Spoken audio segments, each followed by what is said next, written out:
பிரபஞ்சத்தின் படைப்பாளியான பிரம்மாவுக்கு நித்திரை வரவாயிற்று.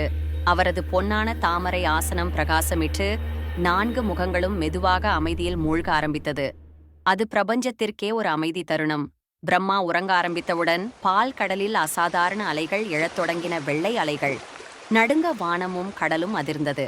அந்த அதிர்வுகளின் நடுவில் கடலின் ஆழத்தில் இருந்து மிரள வைக்கும் ஒரு உருவம் மெல்ல மேலெழுந்தது. அவன்தான் அயகிரீவன். குதிரை முகத்துடன் பயங்கரமான அரக்கன். அவனது கண்கள் தீ போல எரிந்தன. பிரம்மா உறங்குகிறான் என அறிந்தவன் ஒரு தீய யோசனையில் மூழ்கினான். அந்த தருணத்தில் அயகிரீவன் வேதங்களை பறித்து கொண்டு கடலுக்குள் பாய்ந்தான். ஒரு கணத்தில் பிரபஞ்சத்தின் ஒளி சற்றே மங்கியது. வேதங்கள் இன்றி உலகம் இருளின் விளிம்புக்குச் சென்றது. வேதங்களை இழந்ததால் தர்மமும் ஞானமும் குலைந்தது. ரிஷிகள் குழம்பினர், தேவர்கள் அச்சமடைந்தனர். உலகம் இருள் படர ஆரம்பித்தது. இந்த நிலையிலிருந்து காப்பாற்ற விஷ்ணு பகவானை வேண்டினர். உலகத்தின் குழப்பத்தையும் கண்ட விஷ்ணு பகவான் வேதங்களை மீட்டு உலகத்தை காப்பாற்ற வேண்டும் என்று உறுதி கொண்டு மச்ச அவதாரம் எடுத்தார். கடலின் ஆழத்தில் ஒளிக்குள்ளிருந்து தோன்றியது தெய்வீக மீன் உருவம். மச்ச அவதாரம் அடர்ந்த நீரில் மூழ்கி இருளில் மச்ச அவதாரம் வேகமாக சென்றார். அவர் ஒளியின் வழியாக தேடி இறுதியில் அயகிரீவன் ஒளித்திருக்கும் இடத்தை கண்டுபிடித்தார். மச்ச அவதாரத்தை பார்த்ததும் அயகிரீவனின் கோபம் பெருகியது. அவன் போருக்கு தயாரானான்.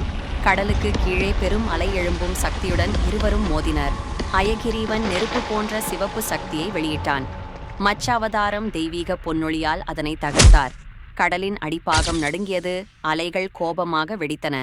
இறுதியில் மச்ச அவதாரம் தெய்வீக கதிர்களை வெளிப்படுத்தினார். அயகிரீவன் அதனை தாங்கள் போனான். வேதங்கள் தெய்வீக ஒளியில் மிதந்து வெளிப்பட்டன. மச்ச அவதாரம் அந்த வேதங்களை மெதுவாக தன் தெய்வீக ஜுவாலையில் சுமந்து மேல் நோக்கி வந்தார். கடல் அவருக்கு வழிவிட்டது. வேதங்கள் வானத்தை நோக்கி ஏறும்போது பால் கடல் பிரகாசித்தது. வேதங்கள் தங்களின் உரிய இடத்துக்கு திரும்பியவுடன் உலகம் முழுவதும் ஒரு பொன் வெள்ளம் பரவியது. இருள் மறைந்தது. தர்மம் மீண்டும் நிலை கொண்டது. மனிதர்களும் தேவர்களும் ஆசீர்வதிக்கப்பட்டனர். கடல் அலைகள் தெய்வீக ராகம் போல சினுங்க மச்ச அவதாரம் மேல் நோக்கி எழுந்தார். அவரது ஒளி உலகமெங்கும் பரவியது. தர்மம் எப்போதும் வெல்லும், அசுர சக்தி எவ்வளவு பெரியதாயிருந்தாலும் என உலகத்துக்கு அறிவித்தார்.